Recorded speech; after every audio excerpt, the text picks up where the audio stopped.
Hello दोस्तों, स्वागत है आपका हमारे यूट्यूब चैनल्स में। फ्रेंड्स, आई होप कि आप लोग बढ़िया होंगे और मज़े में होंगे। सर्दी का मौसम चल रहा है और आप लोग भी अपने लाइफ को सेफ रखने के लिए, खुद को सेफ रखने के लिए सर्दियों में बाहर नहीं निकल रहे होंगे। तो फ्रेंड्स, चलते हैं। आज की जो टॉपिक मैं आप लोगों के लिए लेकर आया हूँ वो है हिस्ट्री 10th का, और चैप्टर नंबर 3 से हम लोग आज जानेंगे और उसके इतिहास के बारे में पढ़ेंगे। फ्रेंड्स, थर्ड नंबर चैप्टर जो है वो कहता है कि इंडो चाइना या फ्रेंच इंडो चाइना या फिर आ, हिंद चीन किसे कहते हैं।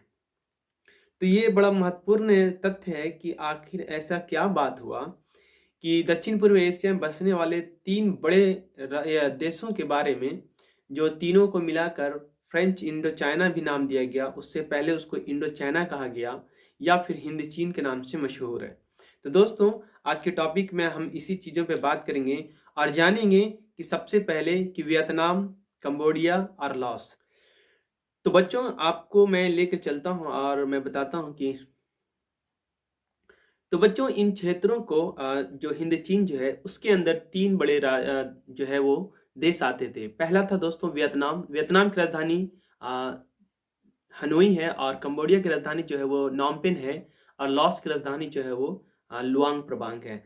दोस्तों, वियतनाम के अंदर तीन बड़े क्षेत्र थे यानी राज्य थे, जिसका नाम था तोकिन, अन्नम और हिंद चीन। तो दोस्तों, ये हिंद चीन, तोकिन और अन्नम, अन्नम का एक नाम और था जिसका नाम था चंपा। याद रखेंगे, अन्नम का एक नाम और क्या था, चंपा के नाम से भी जाना जाता था। तो दोस्तों, इन क्षेत्रों में जो जिसको मैं इंडो चाइना कहा जाता है, तो इंडो चाइना में तीन बड़े ऐसे राज्य थे जो दक्षिण पूर्व एशिया में थे और इनका तीनों का नाम मैंने आपको बता दिया। अब इसमें दोस्तों वियतनाम के ऊपर जो था वियतनाम के ऊपर जो था वो चीनियों का संस्कृत सभ्यता और उसकी हुकूमत थी, और उसी प्रकार से भारतीयों का कंबोडिया और लाओस के ऊपर संस्कृत सभ्यता का प्रभाव था, जिसकी वजह से इन पूरे क्षेत्रों को इंडो चाइना नाम दिया गया था। तो आई होप कि बच्चों आपको पता हो, मैंने बताया और आपको इस बात को पॉइंट को समझ में आ गया होगा। बच्चों, अब मैं आपको बताता हूँ, मैं आपको एक-एक करके एक-एक इंडो चाइना, वियतनाम और लाओस के बारे में वन बाय वन करके मैं बताता हूँ। तो सबसे पहले बच्चों, मैं आप लोगों को बताता हूँ वियतनाम के बारे में। तो वियतनाम की जो सभ्यता संस्कृति था, वो कैसे फैली और कहाँ से वहाँ पे या फिर इंडो चाइना के नाम कैसे दिया गया। तो बच्चों, वियतनाम जो था, वियतनाम के ऊपर चाइना का हुकूमत था और चाइना का संस्कृत सभ्यता से वहाँ पे लोग बहुत ज़्यादा एप्रिशिएट थे, प्रभावित थे। तो ये हुआ था कैसे? तो दोस्तों, कहा जाता है कि वियतनाम के अंदर तीसरी शताब्दी ईसा पूर्व पहले, अब ये तीसरी शताब्दी ईसा पूर्व पहले क्या है बच्चों? तो आपको मालूम होगा कि शताब्दी में ईसा पूर्व पहले में और ईस्वी में फ़र्क है। ईसा मसीह के जन्म से पहले की जो काल है उसे हम लोग ये ईसा पूर्व कहते हैं, और जो ईसा मसीह के जन्म की बाद की कहानी है उसे हम लोग शताब्दी कहते हैं। तो वहाँ से स्टार्ट होता है बीसी, एक होता है और एक होता है एडी, बिफोर ऑफ क्रिस्ट होता है, और एक एडी एडी जो होता है उसको एनो डोमिनी कहते हैं हम लोग। तो दोस्तों, ईसा पूर्व पहले यानी तीसरी शताब्दी में चीन वंश के एक राजा था जिसका नाम था सी हुआंगटी। सी हुआंगटी ने चाइना के ऊपर हुकूमत किया, और माफ कीजिएगा, वियतनाम के ऊपर हुकूमत किया और वहां पे अपनी सभ्यता संस्कृति को फैलाना स्टार्ट कर दिया। आपको मालूम होना चाहिए कि दोस्तों, जब भी कोई राजा किसी देश में राज्य करता है तो वहां पे वो क्या करता है, पहली चीज करता है कि अपने संस्कृति को फैलाने की कोशिश करता है और अपने रस्म रिवाज, अपने कल्चर को कोशिश करता है कि लोग मेरा माने और उसका फॉलो करें। तो ये चीजें वहां पे उन्होंने भी किया, सी हुआंगटी ने। उसके बाद दोस्तों, तीसरी शताब्दी में यानी ईसा मसीह के जन्म के बाद चाइना के एक राजा था जिसका नाम था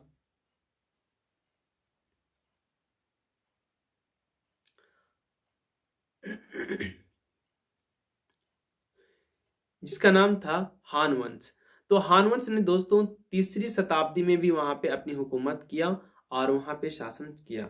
दोस्तों, वो तीसरी शताब्दी से लेकर के, याद रखिए मैंने कहा, सी हुआंगटी जो था वो तीसरी शताब्दी ईसा पूर्व पहले से हुकूमत करना स्टार्ट किया था, लेकिन तीसरी शताब्दी में चाइना का चीन वंश का एक और राजा आया जिसका नाम था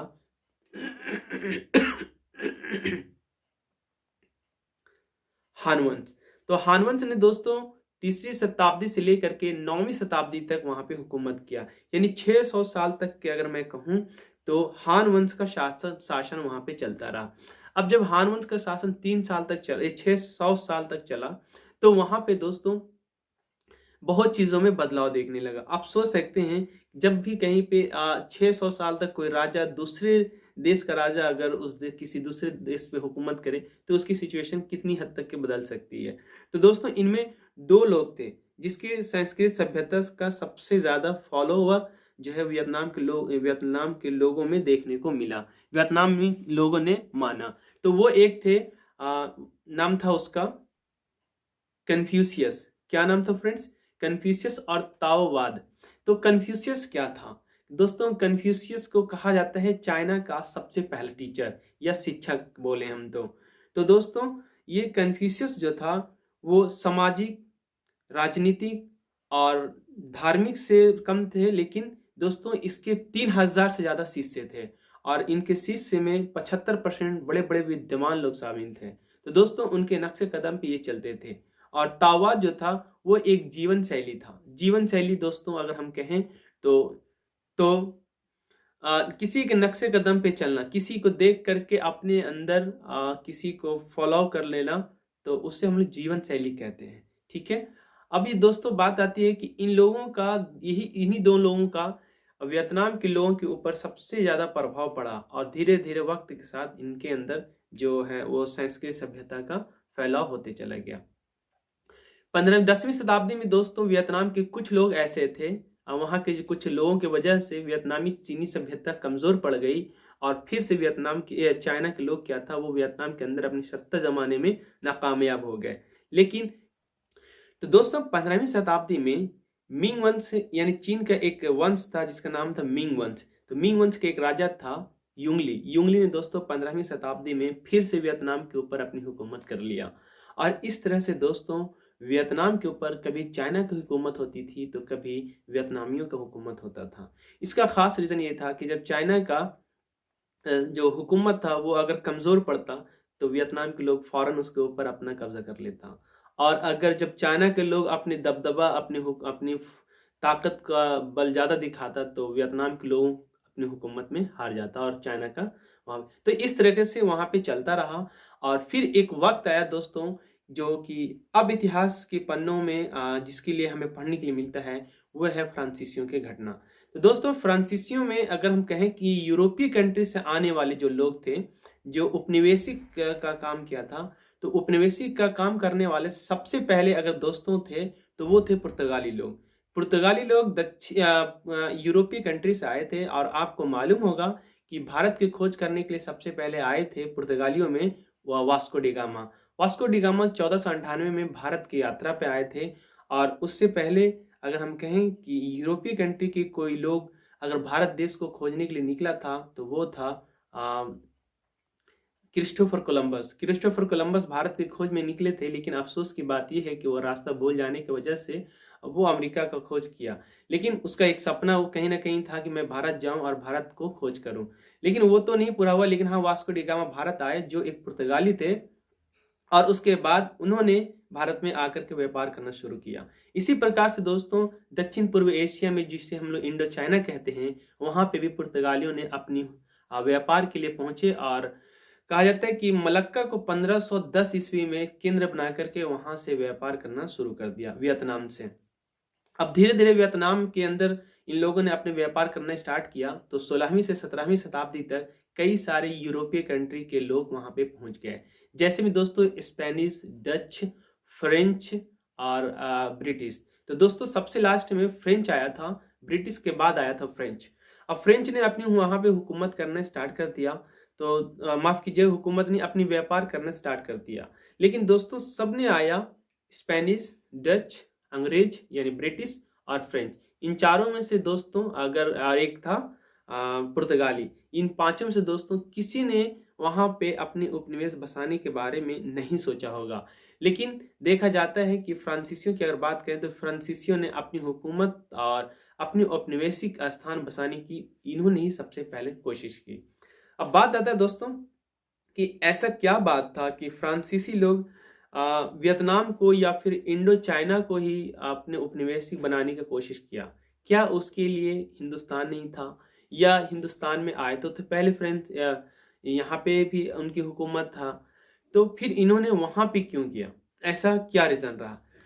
मैं 2 ऐसे रीज़न बताऊँगा फ्रेंड्स, जिससे आपको यकीन हो जाएगा कि फ्रांसीसियों ने आखिर क्यों भारत में नहीं, इंडो चाइना या वियतनाम के ऊपर अपने उपनिवेश बसाने के बारे में सोचा। तो दोस्तों आपको यकीन होगा, आपने जाना हो या आपने कभी इतिहास के पन्नों में पढ़ा होगा, तो आपको मालूम होगा कि अमेरिका को साथ देने वाले ब्रिटिश गवर्नमेंट के खिलाफ अमेरिका में जब युद्ध हुआ, तो क्योंकि अमेरिका के ऊपर औपनिवेशिक था ब्रिटिश गवर्नमेंट का, तो उस जब वहाँ पे अमेरिका के लोगों ने ब्रिटिश गवर्नमेंट से युद्ध किया, लड़ाई किया अपने आज़ादी की खातिर, तो अमेरिका को सबसे ज़्यादा साथ देने वाले लोग थे फ्रांसीसी। फ्रांसीसी लोगों ने अपने तन, मन, धन से साथ दिया था। यूँ कहें कि दोस्तों उसके चक्कर में फ्रांस के राजा जो थे वो कर्ज़दार हो गया था। समझे? अब वहाँ पे तो युद्ध में साथ दिया अमेरिका के अंदर, पहली रीज़न। दूसरी रीज़न फ्रांसीसियों की वजह से अमेरिका जीता और कहा जाता है कि इंग्लैंड के लोग जो है वो हार गए। अब एक चीज़ तो वहाँ पे, दूसरा चीज़ था दोस्तों कि यूरोपीय कंट्री में मसाला का बहुत हद तक की बिक्री बढ़ रहा था। और व्यापार की नीति से इन लोग यहाँ पे आए थे। अब अमेरिका का मानना था कि अगर मेरे को इंडिया में बिजनेस करना है और इंडिया से अगर मेरे को व्यापार कंटिन्यू करना है और लाभ कमाना है, फायदा बेनिफिट कमाना है, तो हमारा जो कंपटीटर है यानी फ्रेंच के लोग, फ्रांस के लोग जो जो थे, तो उनको हमें यहाँ से हटाना पड़ेगा, क्योंकि अगर फ्रांसीसी यहाँ पे रहे तो ब्रिटिश गवर्नमेंट का दाल नहीं गलता, मतलब कि वो बिजनेस नहीं कर पाते। और जिस प्रकार से फ्रांसीसियों को भारत के लोगों से लगाव था और यहाँ पे उनका जो घुल मिल करके वो बिजनेस करते थे, वो इनको रास नहीं आ रहा था। आपको याद होगा दोस्तों 1799 में टीपू सुल्तान को अगर किसी ने साथ दिया तो वो दिया था फ्रांसीसियों ने, ब्रिटिश गवर्नमेंट ने साथ नहीं दिया था।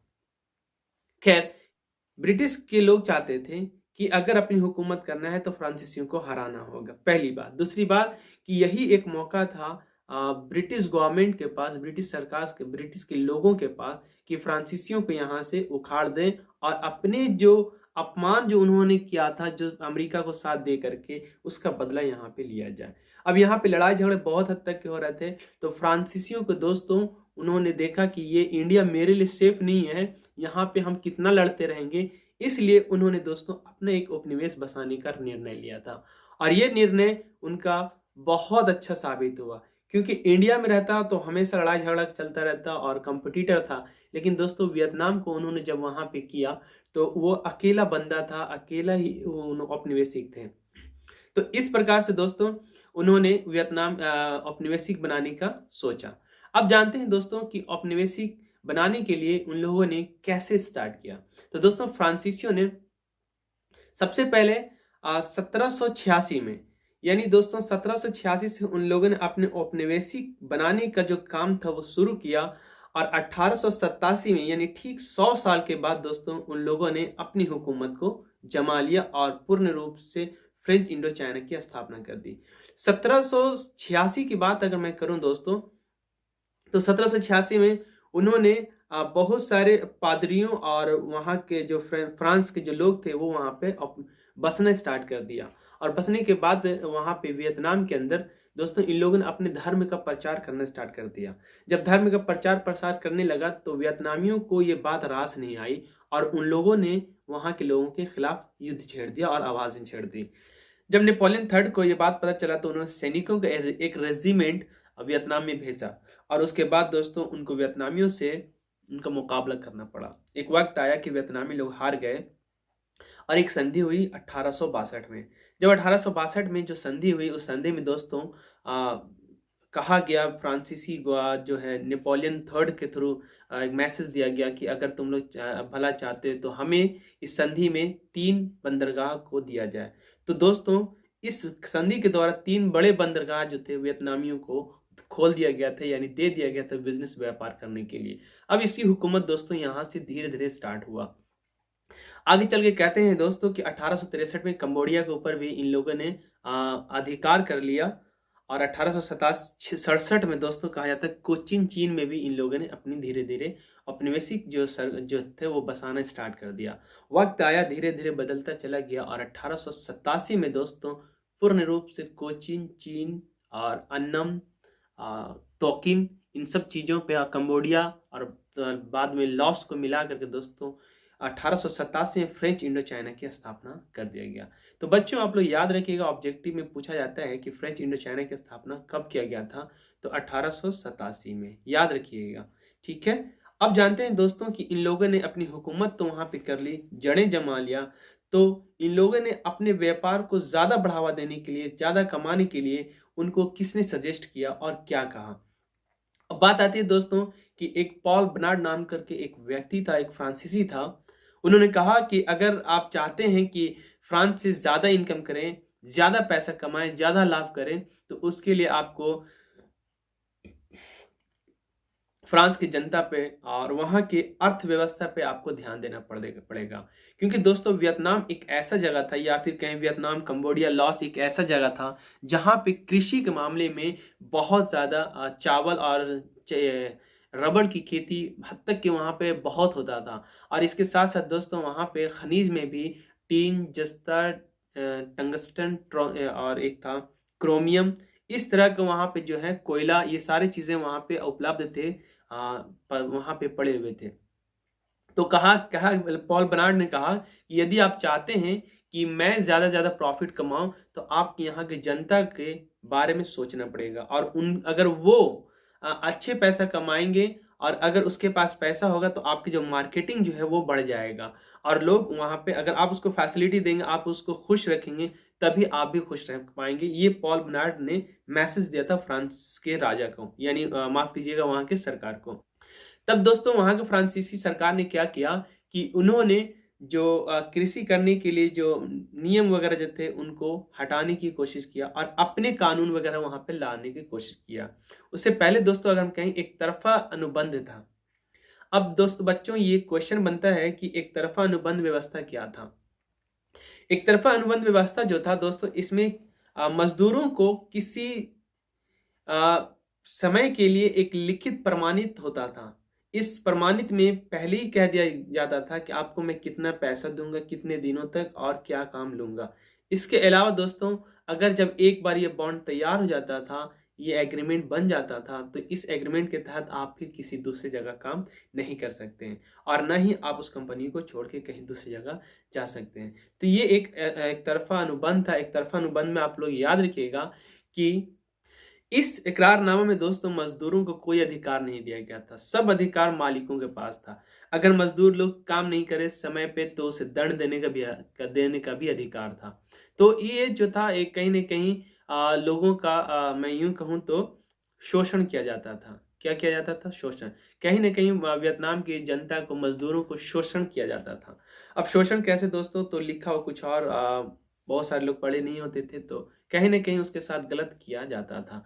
अब दोस्तों बात आती है कि उन्होंने कृषि को बढ़ाने के लिए वियतनामियों ने क्या किया, सॉरी फ्रांसीसियों ने क्या किया। तो दोस्तों आपको पता होगा कि मेकांग डेल्टा के बारे में पढ़ने के लिए आता है। तो मेकांग डेल्टा क्या है दोस्तों? बच्चों मेकांग डेल्टा जो है वो एक रिवर था, नदी था। उस मेकांग नदी जो था उससे दोस्तों एक नहर निकाली गई थी, जिस नहर की वजह से दोस्तों वियतनाम के अंदर वैसे क्षेत्रों में पानी पहुंचाया गया जहां पे पानी नहीं पहुंच रहा था, और जिसके वजह से वहां की भूमि जो थी वो बंजर तो नहीं कह सकते, लेकिन पैदावार नहीं होते थे, फसल वहां पे अच्छे नहीं हो पाते थे। कहा जाता है 1873 में 2,74,000 हेक्टेयर क्षेत्र में ही धान की खेती की जाती थी। लेकिन दोस्तों जब ये मेकांग नदी से जो डेल्टा बनाया गया था, जो एक नहर निकाली गई थी, उसके वजह से दोस्तों 1930 में 22 लाख हेक्टेयर भूमि पे सिंचाई किया जाता था। सोच सकते हैं दोस्तों, जहां पे 2,74,000 भूमि पे कृषि किया जाता था पानी पहुंचा करके, वहीं दोस्तों एक छोटी सी एक नहर बनाने की वजह से दोस्तों 22 लाख हेक्टेयर भूमि पे खेती किया जाने लगा। अब दोस्तों इससे चावल के उत्पादन इतना हुआ कि पूरे विश्व में दोस्तों 1931 आते आते वियतनाम जो है वो चावल एक्सपोर्ट करने में दोस्तों विश्व का तीसरा नंबर पे पहुंच गया।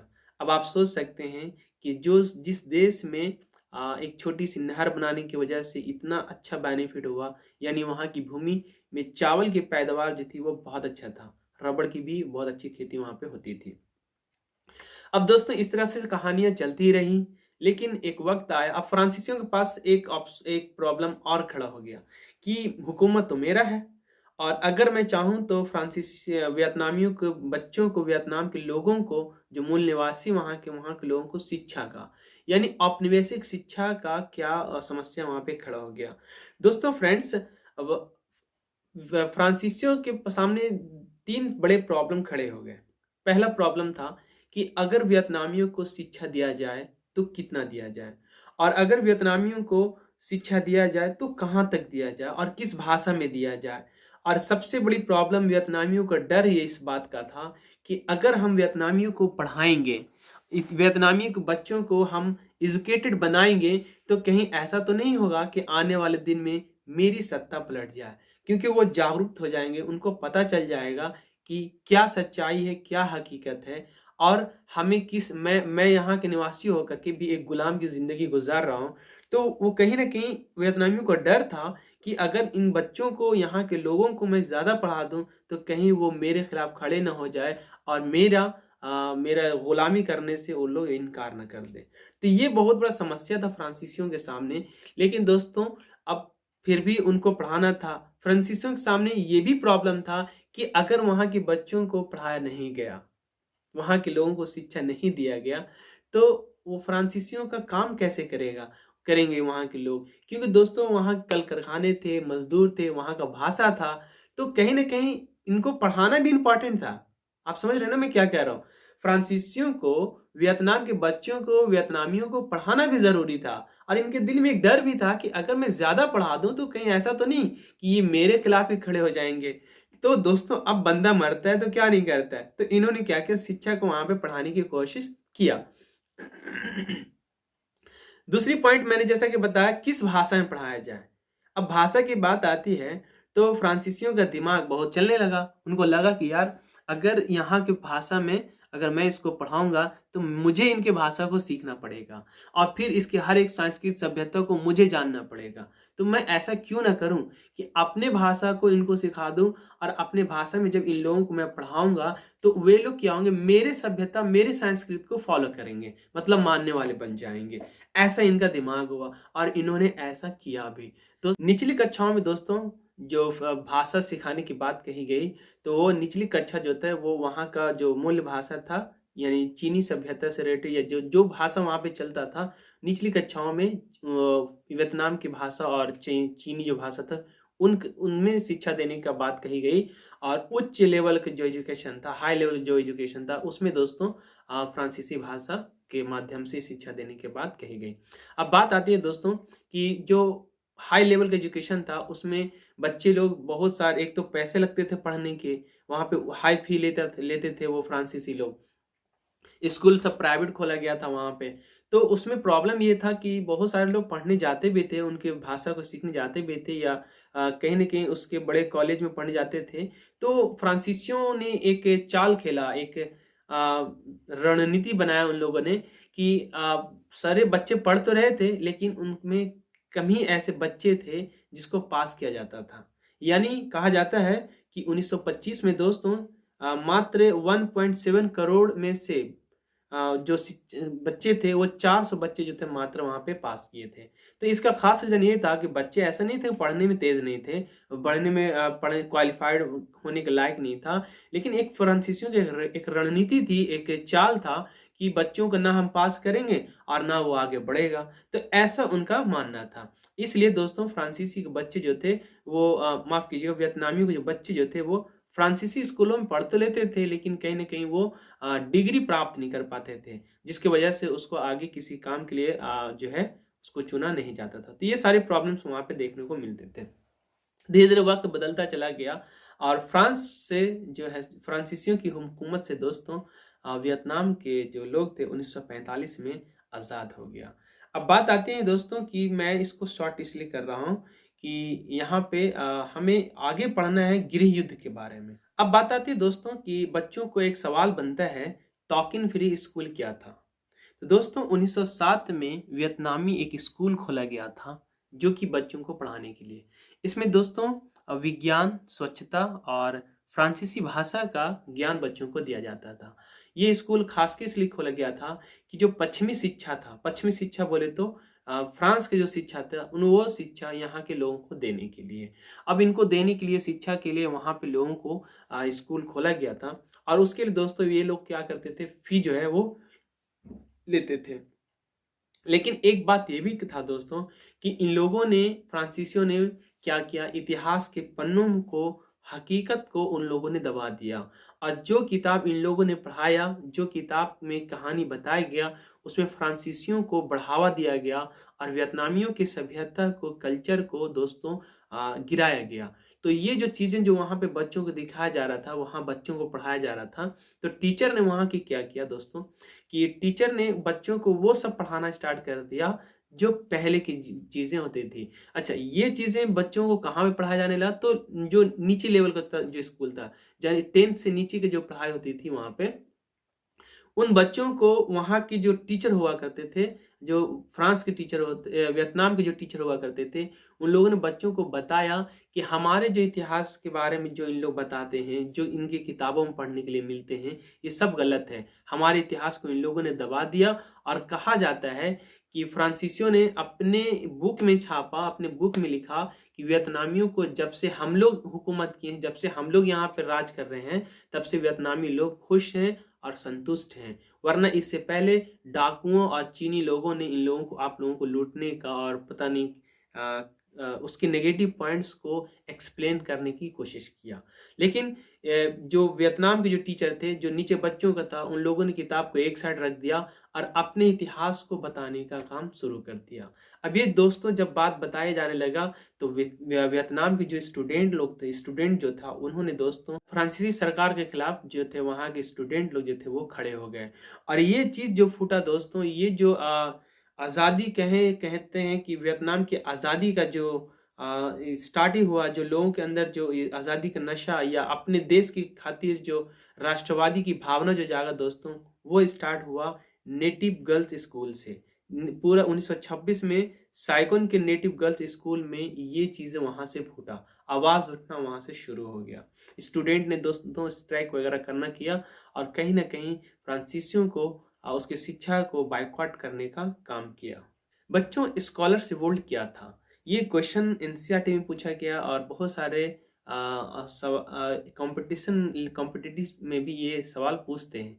तो बच्चों, स्कॉलर्स रिवोल्ट जो था, वो फ्रांसीसी लोग क्या करते थे वियतनाम के अंदर कि अपने धर्म का प्रचार करते थे और कई लाखों वियतनामियों को ईसाई धर्म में परिवर्तन करवा दिया था।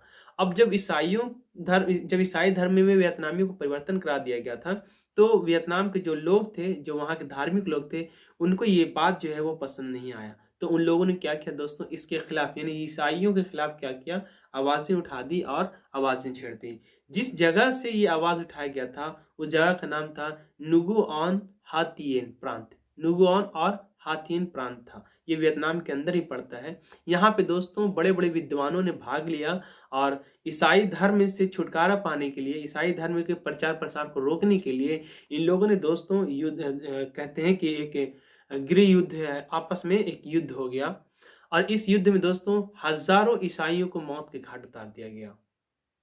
तो इसे ही दोस्तों हम लोग स्कॉलर्स रिवोल्ट कहते हैं। आपसे अगर क्वेश्चन पूछा जाएगा तो सिंपल में आप लिखना कि स्कॉलर्स रिवोल्ट उसे कहते हैं जब फ्रांसीसियों ने वियतनाम के अंदर अपने धर्म प्रचार प्रसार करने लगे और कई सारे वियतनामियों यानी लाखों वियतनामियों को ईसाई धर्म में परिवर्तन कर दिया। तो उसके खिलाफ वियतनामी लोगों ने अपनी आवाज उठाई और निगुन तियान प्रांत में जो है, निग्युआन तिहान प्रांत में जो है इसकी स्टार्टिंग हुई थी और हजारों ईसाइयों को मौत के घाट उतार दिया था। इसे ही हम लोग स्कॉलर्स रिवोल्ट कहते हैं। तो आई होप कि बच्चों ये भी आपको क्वेश्चन समझ में आ गया होगा और ये क्वेश्चन आपसे बनते हैं और आपसे पूछे भी जाते हैं। फ्रेंड्स, अब हम लोग बात करेंगे हुआ हाओ आंदोलन के बारे में। तो हुआ हाओ आंदोलन जो था दोस्तों 1939 में इसकी शुरुआत हुई। ये इसकी शुरुआत मेकोंग डेल्टा से हुआ और जिस मेकोंग डेल्टा वो वही क्षेत्र था जहां से मेकांग नदी का जो है, मेकांग डेल्टा नदी का जो निकासी किया गया था, बनाया गया था। तो फ्रेंड्स, वहाँ का एक हीरो था, एक समाज सुधार नेता था जिसका नाम था हु इनफोशो। हु इनफोशो जो थे दोस्तों, वो उसे जादू टोना पे बहुत ज़्यादा वो विश्वास करते थे। वो समाज सुधार था, जल कल्याणकारी था वो बंदा, गरीबों का, बेसहारों का मदद करने वाला था। तो इसके वजह से दोस्तों जनता जो था उसके तरफ खींचा चला आ रहा था, और वो जादू टोना पे विश्वास भी करता था। तो बहुत सारी जनता जो थे वो हुन फोसो के समर्थन में आ गए थे और उनके चाहने वाले बन गए थे। जब फ्रांसीसी सरकार इसके बारे में पता चला, तो फ्रांसीसी सरकार ने उसको क्या किया, कैद कर लिया, यानी उसको अरेस्ट कर लिया, और उसको दोस्तों पागल कहने लगा, और उसको पागल बौंजा भी कहा जाता था।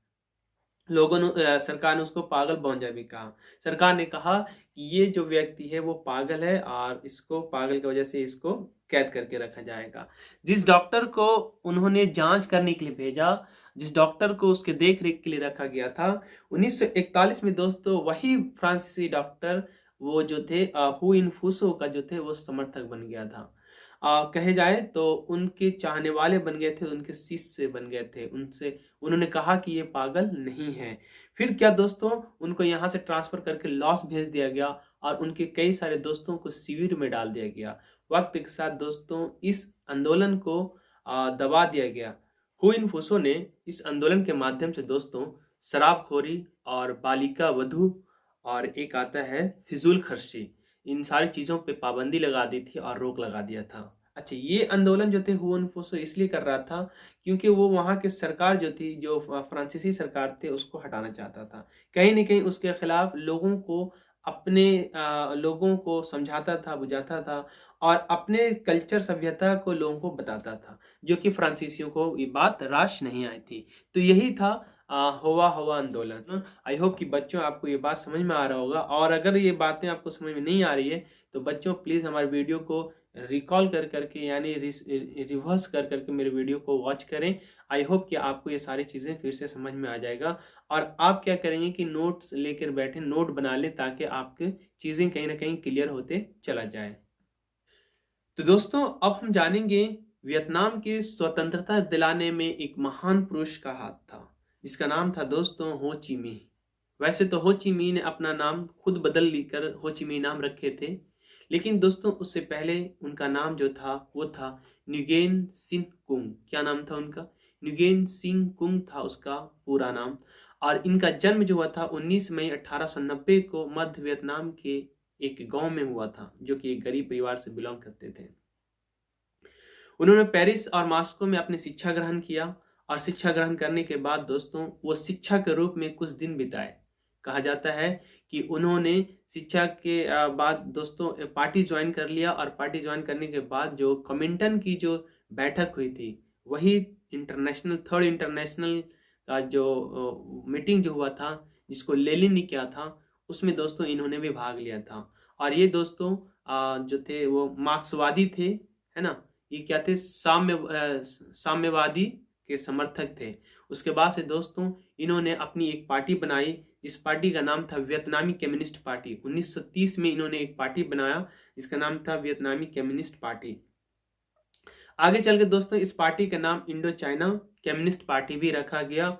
और वक्त के साथ साथ दोस्तों कहा जाता है हो ची मिन्ह के नेतृत्व में ही वियतनाम का आज़ादी हुआ था, आज़ाद हुए थे। और 1943 में न्युगेन सिन से इन्होंने दोस्तों अपना नाम हो ची मिन्ह रख लिया था। तो बच्चों याद रखिएगा कि हो ची मिन्ह का रियल नाम क्या था? तो न्युगेन सिन कुंग नाम था इसका पूरा नाम, और इन्होंने अपना नाम जो था हो ची मिन्ह रख लिया था 1943 में। अब हो ची मिन्ह का नाम का मतलब क्या हो दोस्तों, ये आप जान लें। इसका मतलब होता है पथ प्रदर्शक, मतलब कि रास्ता बताने वाला, रास्ते पे सही लोगों को चलाने वाला। तो आई होप कि बच्चों इतना डिटेल्स काफ़ी है आपके लिए, क्योंकि 3-4 नंबर या 5 नंबर के क्वेश्चन पूछते हैं। तो अगर आप चाहें तो इनको लिख करके आई होप कि आपके अच्छे नंबर आप उठा सकते हैं। अब चलते हैं दोस्तों वियतनाम की आज़ादी को लेकर के क्या वहाँ पे खड़े हो गए समस्या।